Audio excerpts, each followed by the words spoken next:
Hello everyone, today is 21st of July, Sunday, so I hope you have a wonderful weekend. Now it's 20 past 10 in the morning Moscow time. I'm Levan Gudadze, and in today's program I have prepared for you news from Russian media outlets about Ukraine and Trump, about US-made F-16 fighter jets, again, about crisis in relationships between Hungary and Ukraine, also news about Iran's nuclear program, and Middle East in general, also news about BRICS, so-called Olympic Games, and even space. So hopefully you will find this update interesting.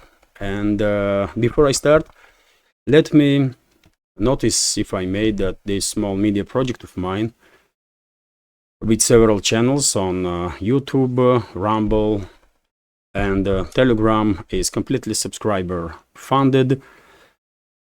My channel on YouTube is not monetized and probably never will be monetized, and therefore let me say that I will be immensely grateful if you will consider to support my work with donation through PayPal or Boosty platforms, or by subscribing to my Patreon page, on which I have some extra content on regular basis. For example, yesterday evening I was in a central part.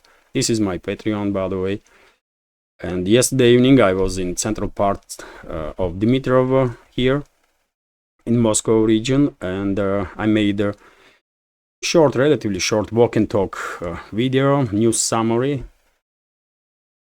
And well, hopefully community find that video interesting. And yes, right now it's 146 of us, and I hope more members of our bigger community will join us. That will be great, and they're very important, because with donations, dear friend, you never know. You may have donation today, you may don't have tomorrow or day after. But Patreon allows me to have a better understanding about budget that I'm working with on monthly basis. So it is important, and the monthly subscription starts from $5. It's like a cup of coffee, really. And well, I think it is realistic, really. It is realistic. If my work deserves support, then I guess it is realistic to reach 200 before end of this summer. So please consider to join our community. On my part, I will try my best to create as many bonus videos and as many bonus content or extra content as I can, like for example these videos from Moscow, night Moscow, from Pichisinka embankment, wonderful place in Moscow. I also have, of course, news updates on Patreon, video from Yakimanka embankment, also wonderful place. Streets of Moscow programs are quite popular. Members of our community like these walk and talk videos on the streets of Moscow. And Ordinsky to Peak, for example, I made recently video there, was quite impressive. It impressed me very much, even though I know perfectly well how beautiful Moscow is. I was impressed with this area, how wonderful it is. And well, dear friends, I will continue, as I said, to make as many extra content as I can on a Patreon. So you know, you will always have something to watch there. Okay, that's been said. Let's talk about news now. All the links, by the way, of course, are under this video in description box and in the pinned comment. Links to my PayPal, Boosty, or Patreon page. And sorry, I know it is annoying for some when I'm talking about topic of financial support of the project, but independent channels have no other way, by the way, to survive. It's only subscribers then that can keep this show running.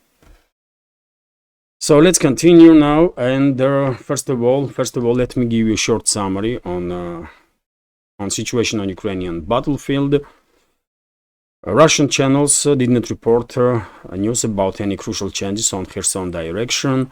In Zaporozhye sector, Russian troops continue long-range strikes on points of concentration of Kiev regime forces in Orekhov-Gulyai-Pole areas. And for example, videos start circulating yesterday about destruction of yet another Kiev regime's tank in Malaya-Takmachka area. This is a daily routine basically in this direction, and the rumors are that Russian armed forces preparing ground for offensive operations towards Orekhov and Gulyai-Pole, which may be the case, which may become a case in relatively short time.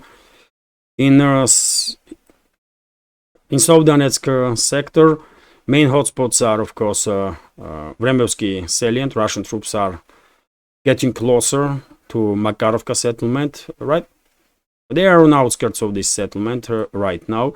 Also, Russian troops conducting long-range strikes on points of concentration of Kiev regime forces in Zolotaya Niva, Prechistovka areas. And Ugledar, of course, is under heavy Russian bombardment constantly. And Russian troops are getting closer and closer to Ugledar, by the way. And many channels are reporting now that this main supply and support line, this road O00532 basically is under direct fire control of Russian troops. So this road connects Konstantinovka with Ugledar. Most likely, in next couple of weeks, Russian troops will move to establish full control over this road basically, and Konstantinovka would not stay under Kiev control for a long time. In the southern flank of Donetsk sector, in Krasnogorovka area, Russian forces are further improving positions, and as I mentioned many times before, right now Kiev regime is controlling just this northern western part of corner basically of the Konstantinovka.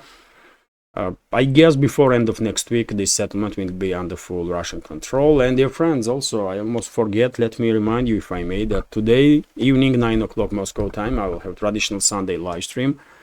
It's a community chat and a news summary. I hope you will find time to join the conversation.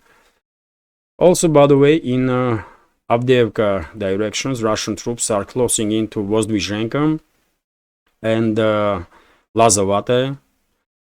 Some sources are reporting that Lazovate is already under Russian control, and Russian troops are closing into Timofeevka settlement, which may be their case.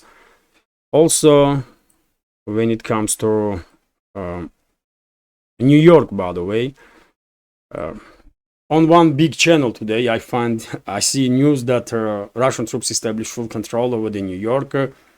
I think they made mistake. They may misunderstood some report from line of contact. Russian forces have significant progress in New York direction, but it's really early call to say that New York is under Russian control. Unfortunately, not yet. But of course, give it another week or two, and New York City will be under Russian control. And the Russian troops continue progress, of course, in Toretsk direction. Also, in southern, no reports about some crucial changes in Chisov Yar area, although we have information that Russian troops established full control over the Pischane settlement on southern flank of Kupiansk sector. This one. This prolonged settlement is under full Russian control now, which is significant. After all, many channels are reporting about upcoming Russian sectoral scale offensive operations in Kupiansk direction, which may become true in next couple of weeks. And when it comes to northern parts of Kharkiv region, no crucial changes. In Lipsy direction, main hotspot is still Gluboka. Kiev regime forces are continuing to conduct these suicidal offensives towards Gluboka, and Russian troops already demilitarized there at least several battalions of the Kyiv regime. And when it comes to eastern flank of this buffer zone that Russian armed forces created in the last 2 months, main hotspot is of course Volchansk, and the battles are continuing for northern part, for some areas of the northern part of Volchansk, which is still controlled by Kyiv regime. And right now, if you ask me, I will tell you that I see no reason why should Russian forces rush offensive operations in this direction, because just take a look at the map, by the way.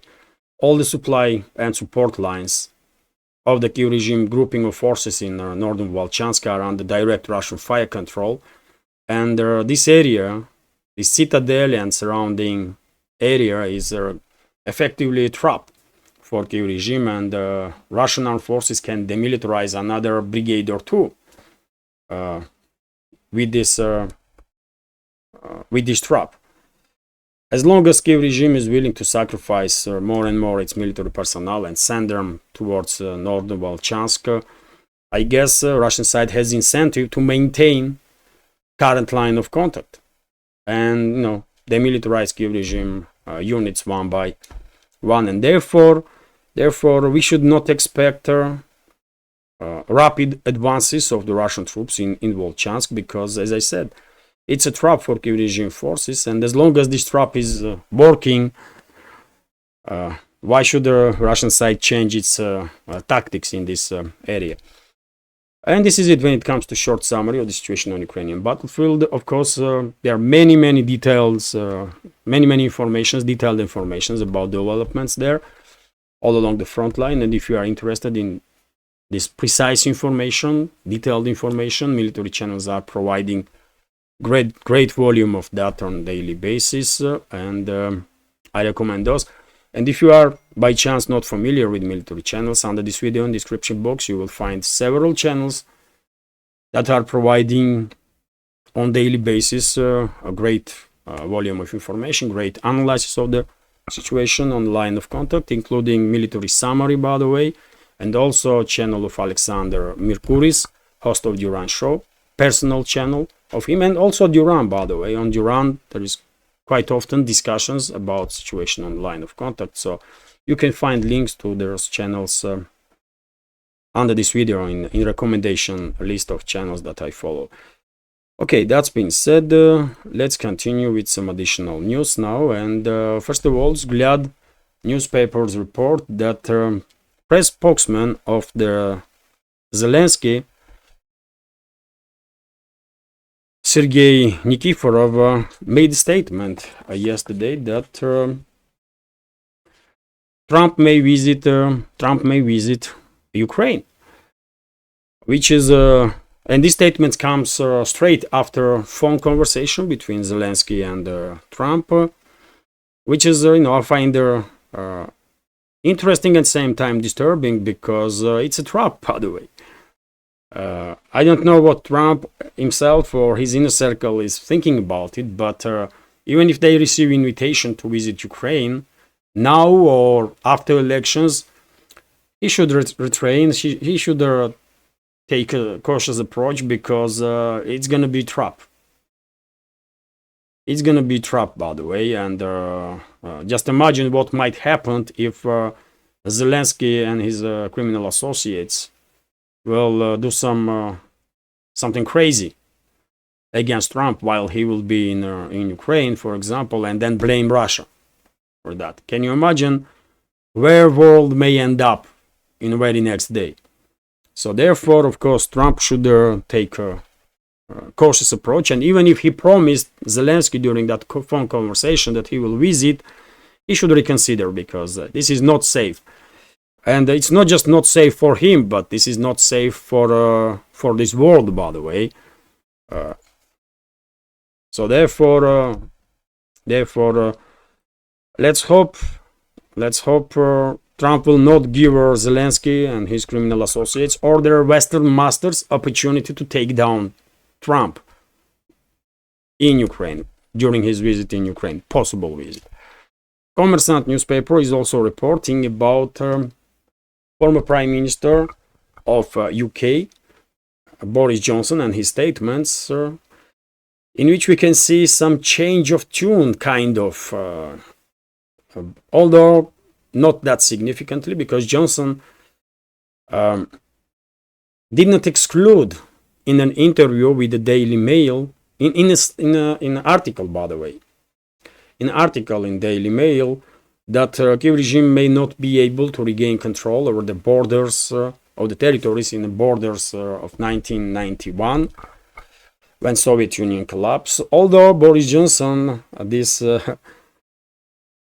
bloodthirsty individual, is still tries to misinform public in the UK, stating that Kiev regime is still able to regain control over their territories that Kiev controlled before 2022 or before beginning of the special military operation, which is also nonsensical, absolutely nonsensical. We all know that, right?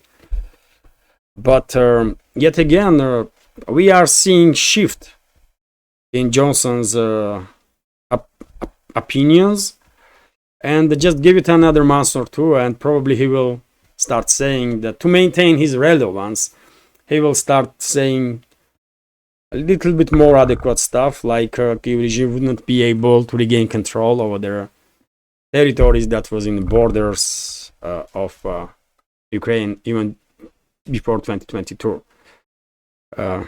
Just give it another several months, and as he's saying now that Kiev would not regain control over the 1991 borders, he will say exactly the same about 2022 borders, because it's, as I said, by the way, these four regions, Zaporozhye, Kherson, DPR, LPR, are part of Russia already.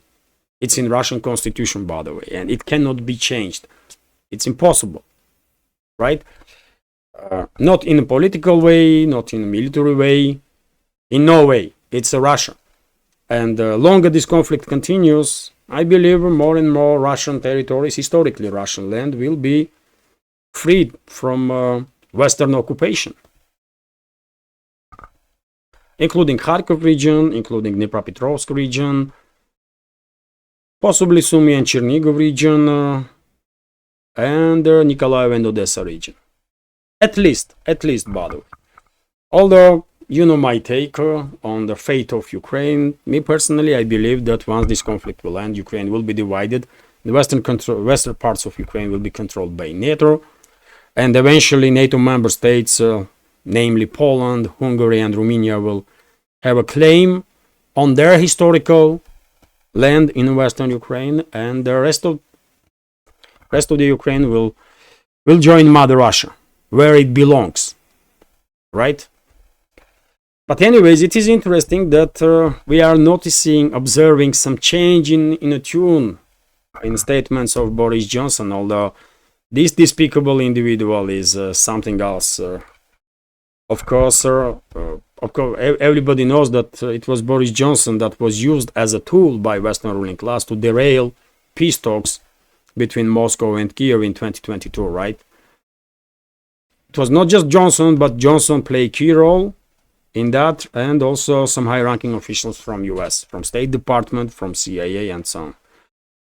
RIA Novosti is reporting that, according to US National Guard, Kiev regime pilots should finish their training to fly on F-16s towards end of this summer,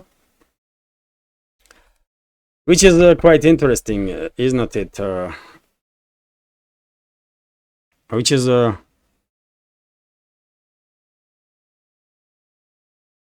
quite interesting, because this saga of F-16 is not ending. Initially, there was reports that these planes may arrive in Ukraine during the winter, then spring, then summer, and now we have informations that, Kiev regime pilots will only finish training towards end of summer. So therefore, these planes should be expected in autumn. And when autumn comes, probably we will see news that, winter is the best time for F-16s. And these planes may never arrive, by the way, because first of all, they're not gonna change much, really. They are not game changer in no way. That's first of all. Russian fighter pilots are ready to take them down. Russian air defense systems are ready. So there is no way F-16 can be seen by anybody with a more or less good understanding of the situation as a kind of game changer.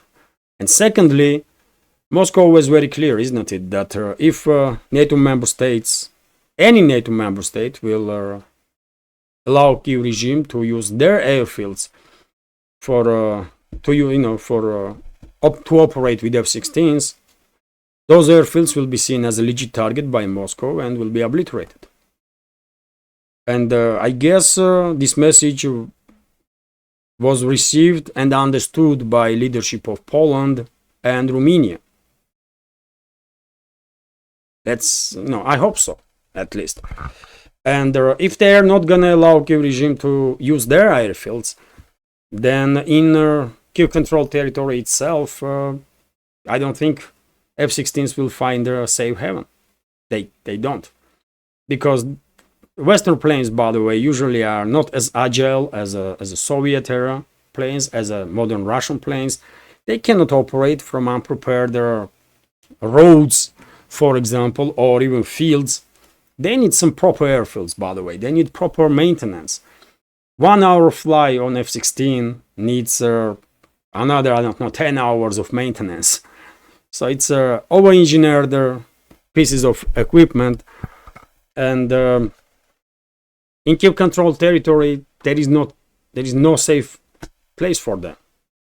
Anywhere. Central Ukraine, Western Ukraine, no matter. Russian armed forces will reach them everywhere. And therefore, I would not be surprised at all if all these talks about F-16s will stay as talks and they will never really arrive in Ukraine. Or maybe only time we will see F-16s over the Ukrainian skies, it's when Ukraine itself will undergo full-scale disintegration and NATO will establish control over the western regions during this divide of the country, while Russian troops will establish control over the rest of the Ukraine. And well, it seems logical to me that after occupation of the western Ukraine, NATO will try to establish no-fly zone over that part, which is going to be okay. I mean, I don't think Moscow is going to care that much about it, because I believe, I don't have information about some social studies on this matter, but I believe vast majority of public here in Russia don't really care about Western Ukraine and never did. That's how it is, by the way. I see many times in the comments that Russia should not allow NATO to establish control over the Western Ukraine. That will be defeat, and that it would not be defeat, by the way. It would not be defeat. It would, Russia will liberate territories that used to be part of Russia, that are historical Russian territories. They are historic Russian cities there. People that living there are Russians. They speak Russian. And when it comes to Western Ukraine, regions of Western Ukraine used to be part of Poland before Second World War. 70% of Western Ukraine, by the way, used to be part of Poland. Also, Transcarpathia region used to be part of Hungary before First World War. Then this territory was given to Czechoslovakia.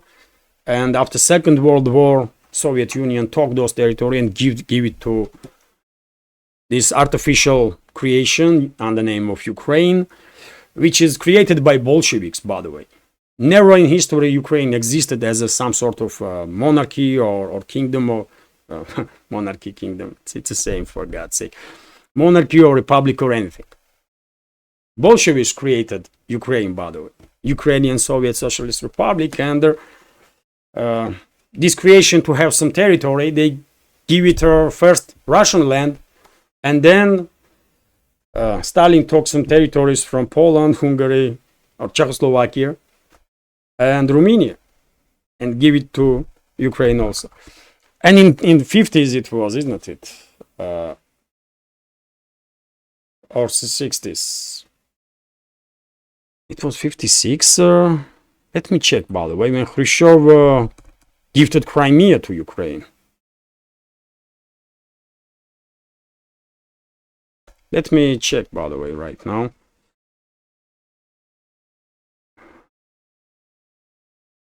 Yes, it was 54. It was 54, not 56. It was 54 when Khrushchev, this idiot, gifted Crimea to Ukraine without asking anything to the locals. Do they want it to become a part of Ukraine or not? But it was Soviet Union, man.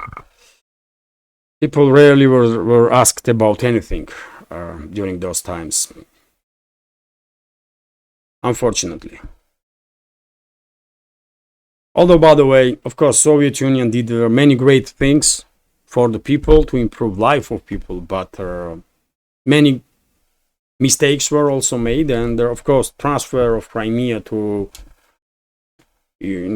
this artificial entity, Ukraine, was a grave mistake, obviously. So, anyways, let's continue. As I said, by the way, I wouldn't be surprised if F-16s will never arrive in Ukraine. But even if they will, of course, Russian side will take care of it shortly. RIA Novosti is reporting that well, there is a crisis looming, by the way, in the relationships between Hungary and Ukraine. Because Kiev regime made this, decided to impose some energo blockade of Hungary and Slovakia also, by the way, at least partially.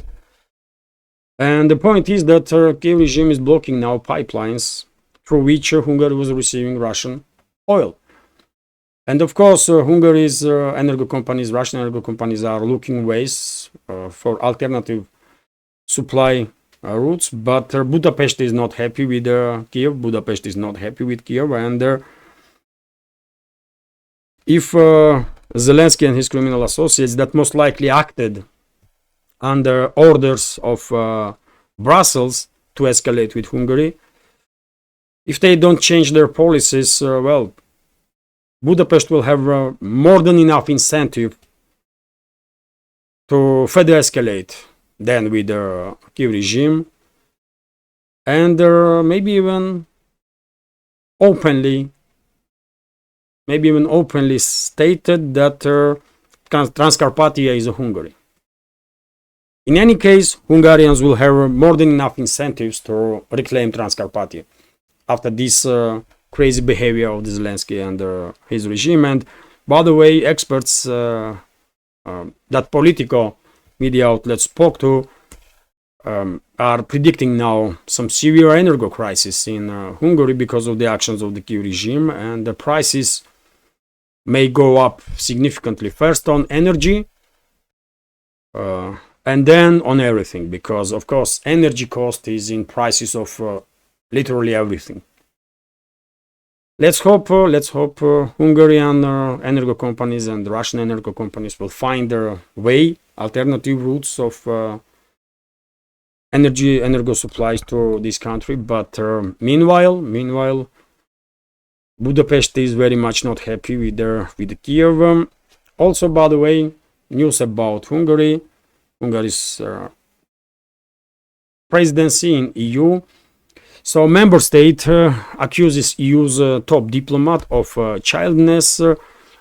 Reported the plan by the EU's top diplomat Josep Borrell to undermine Hungary's both regrettable and downright childish. Hungarian Foreign Minister Peter Szijjártó has said Hungary holds the rotating presidency of the EU Council and plans to hold informal Foreign Affairs Summit in late August. However, Politico reported this week that Borrell intends to convene a formal ministers' meeting at the same time, essentially obligating top officials to attend.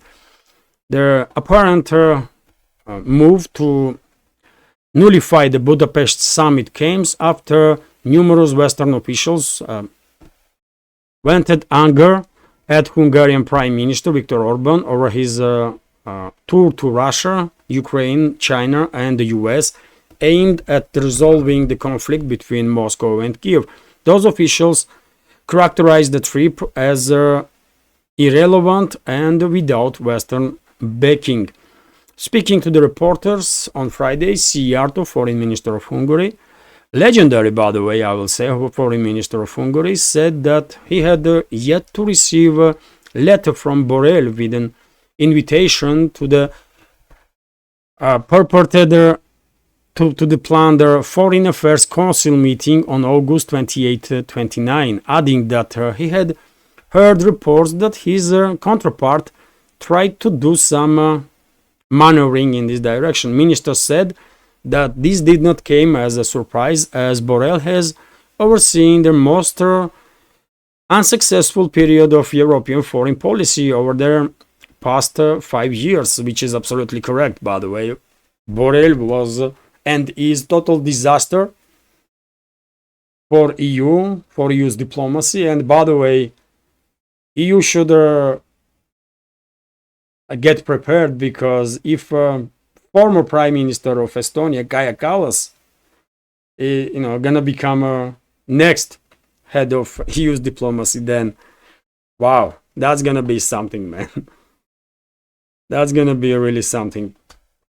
EU literally gonna vanish from world stage, because no one will take EU seriously, by the way, in this world. I mean, it's who gonna talk to Kaja Kallas? I mean, on serious terms, man. Who? From world leading diplomats? No one, man, because come on.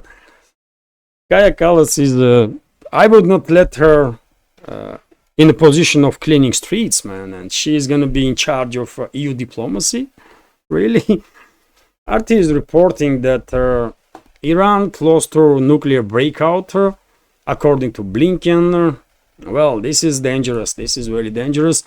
Iran could be in a position to build a nuclear weapon within a matter of weeks or even days. US Secretary of State Antony Blinken has warned Tehran has increasing its stockpile of near weapons grade uranium since Washington literally pulled out from the landmark Iran nuclear deal in 2018 in an apparent jab at the Republican presidential nominee Donald Trump, who spearheaded US withdrawal from the accord. Blinken told the Aspen Security Forum on Friday that Iran had dramatically reduced the time needed to produce the fossil material needed to make a nuclear bomb after the nuclear agreement was thrown out. Instead of being at least a year away from having a breakout capability of producing fossil material for nuclear weapons, Iran is now probably 1 or 2 weeks away from doing that, their top US diplomat said. And of course, Blinken is lying, by the way. Blinken is lying. Iran stated many times that they don't need nuclear weapons, because they know perfectly well if they will deploy nuclear weapons, Saudi Arabia will do the same. And many other countries in the region will also try to work in direction of nuclear armament, which is a threat for Iran itself, right? Which is great threat for Iran itself. So why then Tehran will even want to have a nuclear weapon and stimulate other countries in the region to do the same, especially once with Iran historically has difficult relationships like Saudi Arabia. So therefore, I'm 100% convinced, by the way, Blinken is lying. And these statements about Iran achieving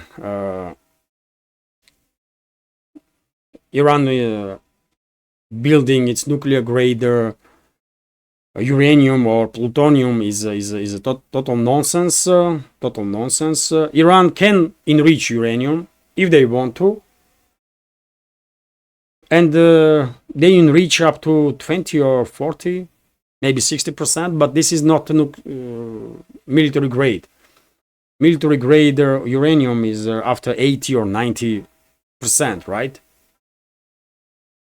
And this statement, in my personal opinion, is extremely dangerous, because because deep state in US, neocons, neolibs, they may provoke war with Iran, by the way, before elections take place. They may provoke war with Iran before elections take place, and I'm afraid these kind of statements that Iran will is like 2 weeks ago to receive nuclear weapons. These kind of statements are preparation of the ground for possible provocations against Iran. And one should remember, by the way, that Blinken is working not for US. Blinken is working for Israel, right? I'm not going to go in details, but we all know Blinken is working for Israel. He is a Mossad asset, right? So it's Israel that wants these kind of statements to be made in Washington.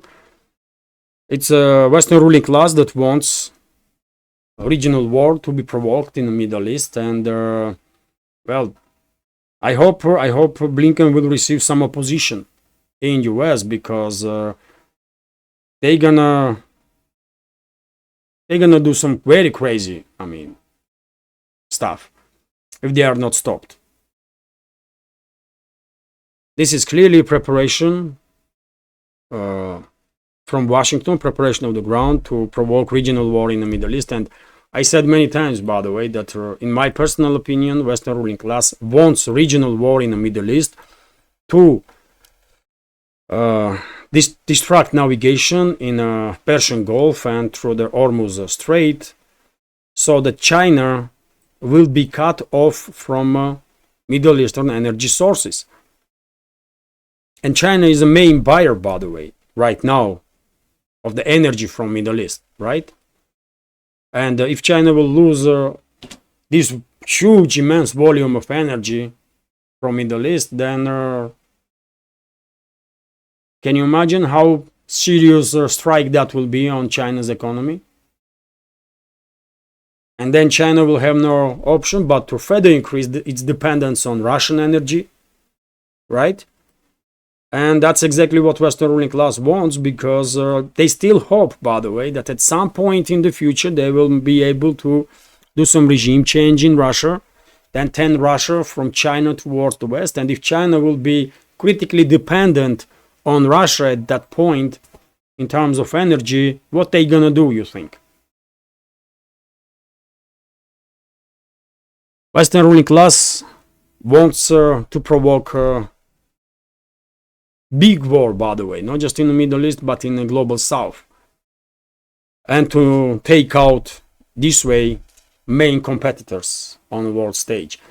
And I hope everybody in Tehran, in Riyadh, in Beijing, New Delhi, Moscow, and there are many other major capitals in this world understood what is going on here.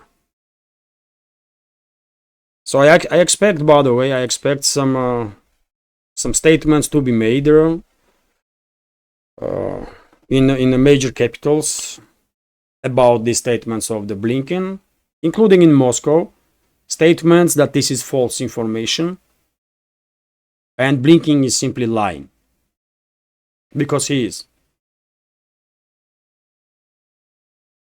That's it. I remember Netanyahu was in UN, isn't it? Like a few years ago, and he was demonstrating some pictures there.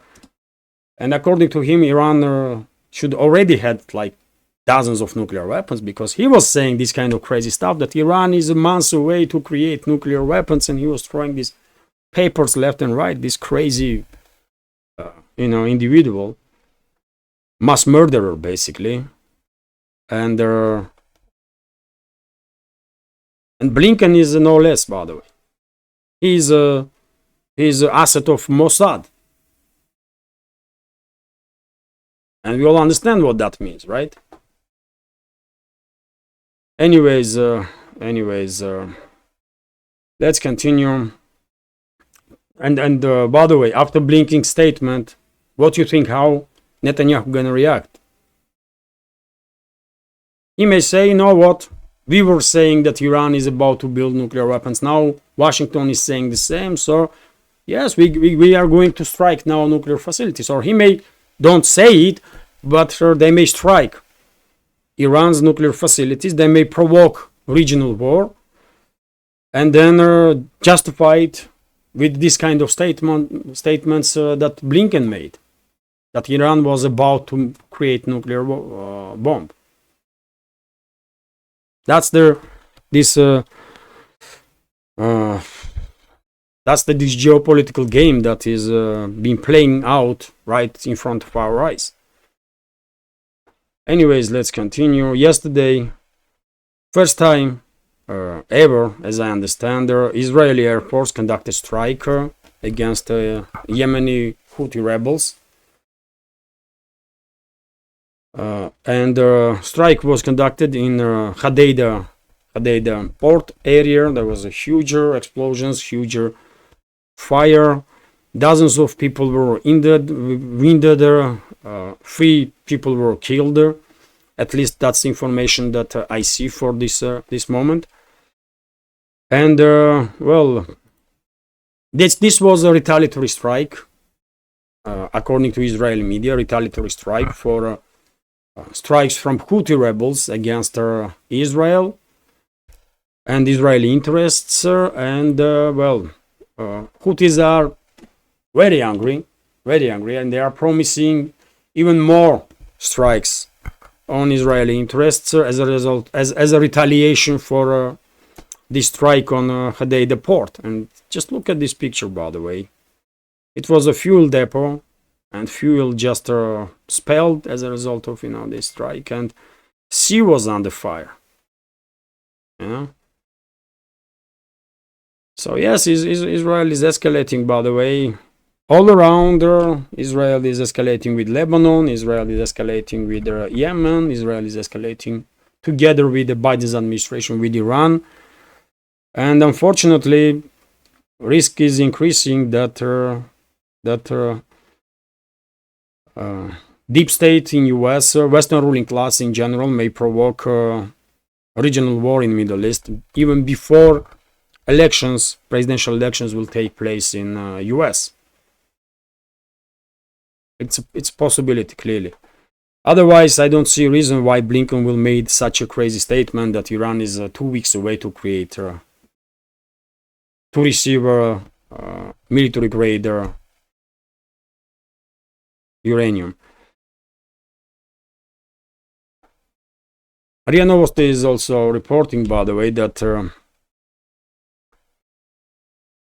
DJ or Vance, by the way, JD, not DJ but JD, Vance, running mate of Trump, called Biden to resign. And he was sarcastic, of course. He was reacting on statements of many representatives of the Democrat establishment, that Biden should pull out from presidential race because he is not fit. And JD Vance commented on that if he is not fit to participate in a presidential race, then he is not fit to being in office, and therefore he should resign, which is logical, right?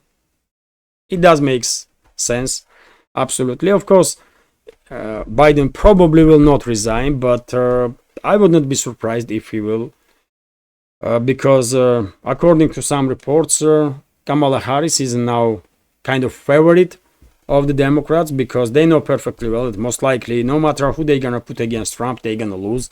So they will use Kamala now as a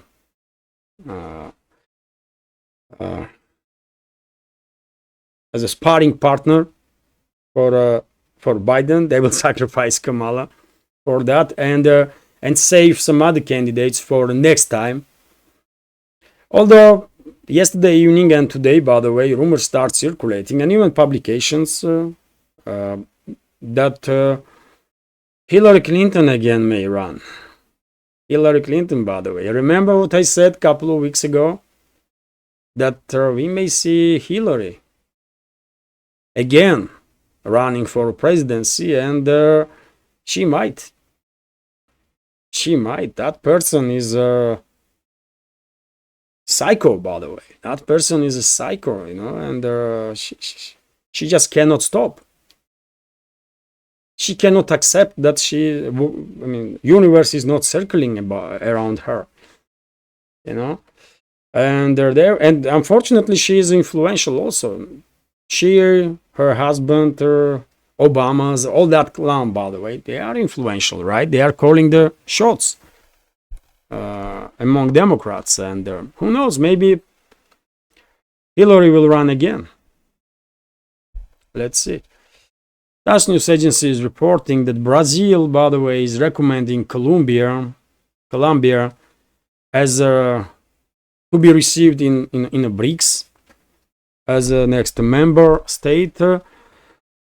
And it is good, of course, that many countries worldwide wants to join BRICS. It's good, it's understandable. BRICS is a foundation for emerging multipolar world, and sooner you join this emerging multipolar world, the more beneficial it will be for you as a country. So yes, I understand that Colombia and many other countries in Latin America or in other parts of this world wants to join BRICS, but I don't know, in my personal opinion, some break is needed in terms of enlargement of the BRICS, because right now, by the way, we are in a situation when we don't really know, is Saudi Arabia really member of the BRICS? Is United Arab Emirates really members of the BRICS? Because, last BRICS enlargement had happened just recently, right? And all these supposedly new member states, not all of them, but some of them are acting quite strangely, because, if you ask me, I have no idea, is Saudi Arabia a member of the BRICS? They're supposed to be, but they are acting as if they are not. So while the situation is not resolved inside the BRICS yet, why would you take more countries in this organization? Why? Right? And one should keep in mind that it was Brazil, by the way, that recommended Argentina and lobbied Argentina to join BRICS. And we all know how that story ended, right? Argentinian people then chose this crazy Milei, or whatever his name is, and he move Argentina as far from BRICS as possible. So where is the guarantees that same will not happen with Colombia? After all, by the way, in South America, in Latin America, in general,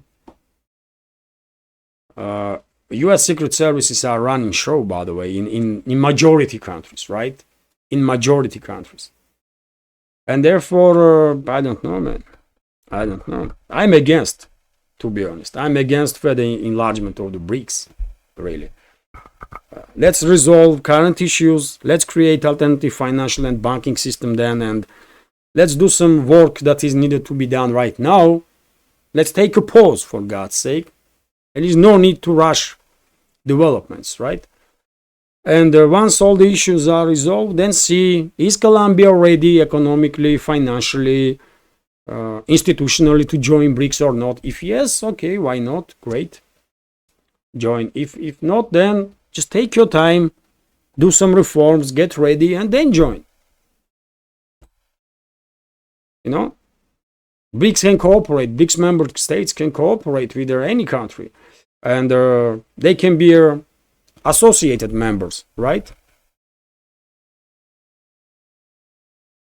So I don't know, man. I don't know. BRICS is experiencing, in my personal opinion, BRICS experiencing some crisis, identity crisis right now, because yet again, there are countries that's supposed to be members of the BRICS, and they are not.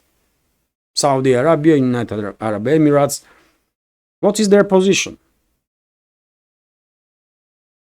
what kind of games they are playing. Do anybody understand? Because I don't. So therefore, time is needed, and Russian Foreign Minister Sergei Lavrov made exactly that kind of statement recently. He said that some break, we will take some break in the BRICS in terms of further enlargement.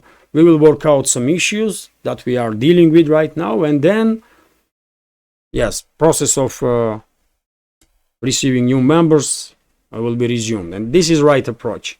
There is no need to rush developments, by the way, because I don't know, 30 or 40 countries want to become members of the BRICS, by the way. If you take all in, can you imagine chaos that will bring into organization? It's crazy though. And number will continue to increase of number of countries that want to join this organization. RIA Novosti's report that France refused to receive France basically refused to allow more than 100 journalists, majority of whom are from Russia and Belarus, to work at the Olympics and report about Olympic Games. And French Minister of Internal Affairs, Gérald Darmanin, stated that this is due to some intelligence issues. They are afraid that these Russian and Belarusian journalists are spies. And they're gonna spy on what, by the way? These debilis rаны, блядь. These people are really from where these people coming from, by the way? These high-ranking officials in the West. This Gérald Darmanin was found in a psychiatric clinic or what?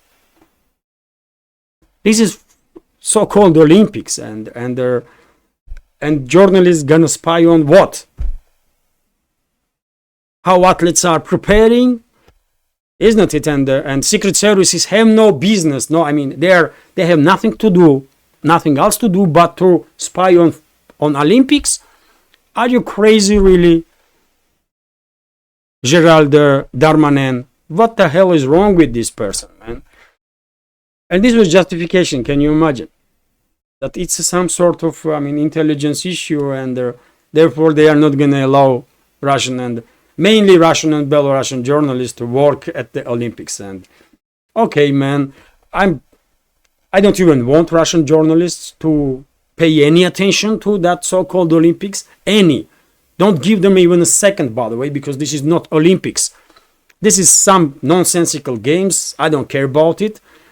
I don't want to hear anything about it. I'm not gonna watch anything about it. I just don't care, and I believe vast majority of Russian citizens don't care. So, come on, man. Media outlets should spend money more wisely. Why they send journalists to France, man? It's an expensive trip, right? They send journalists there, and those journalists were denied their accreditation. Really?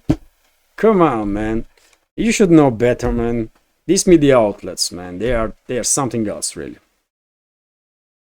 But anyways, this is the approach, by the way. Russophobia is in its peak or close to it, and probably in upcoming months and possibly years, we may see even more crazier stories, by the way, even more crazier stories, when they will see in every Russian citizen a spy, because they are demonizing Russia and Russians so much so that that's the way they are heading. That eventually they will start seeing enemies in all of us, and they already do, probably. Crazy as hell, but what you gonna do about it, man? RIA Novosti is reporting that U.S. entrepreneur and the modern era Iron Man Elon Musk commented on the 55th anniversary of Apollo 11 mission on the moon, and he said that it is time for US to send their manned mission to Mars. Of course, Elon Musk has obsession with Mars. He stated many times that he wants humanity to be multiplanetary civilization, and of course this is way forward. Let's be clear. If you take a look at the current state of this world, Of course, for humanity, for preservation of the humanity, it will be better if we will have some colonies out in space, on Mars or Moon or whatever. Sometime in the future, maybe on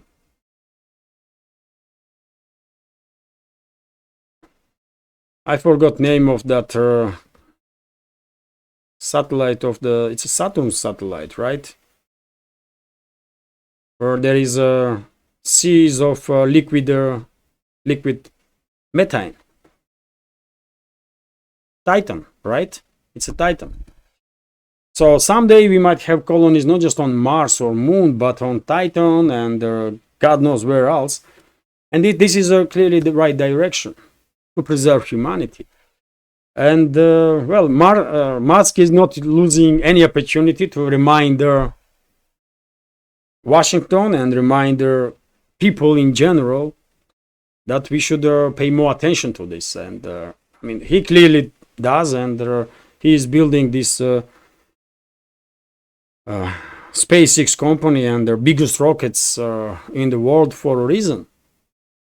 And I think give it another 10-15 years and probably he will launch missions towards Mars. First unmanned missions, obviously, but eventually manned missions also. So yes, who knows, maybe in our lifetime we will see human colonies on our other terrestrial bodies, that's the right way to say it, on Mars, on the Moon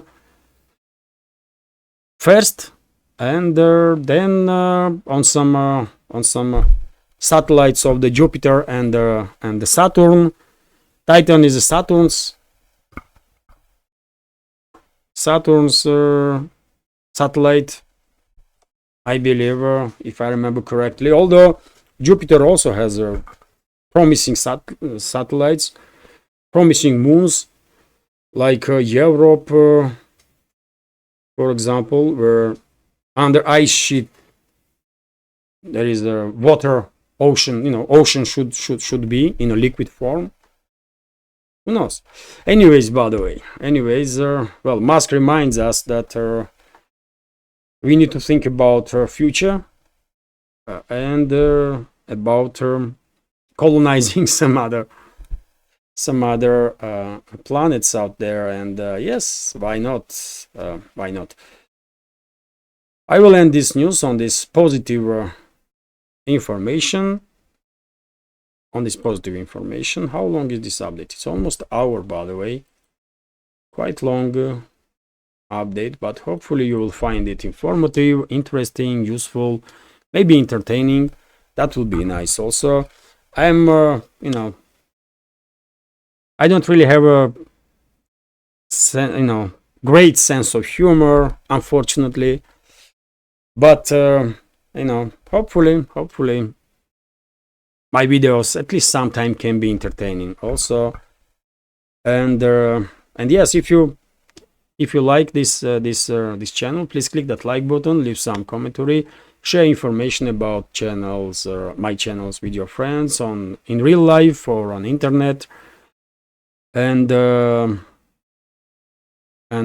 yes, if you want to support, all the links are under this video in the description box and in the pinned comment. Before I go, let me just remind you that today evening, 9 o'clock Moscow time, I will have a live stream. And well, if you can, please join the conversation. It's gonna be good fun, as it always is. So yes, this is it for now. Dear friends, if you want to highlight any topic during the live stream, if you have a question that you want to make sure that I don't miss, you can send it through PayPal, Boosty, or on Patreon. And of course, I will start Q&A part of the live stream with your questions or commentaries. And yes, this is it for now.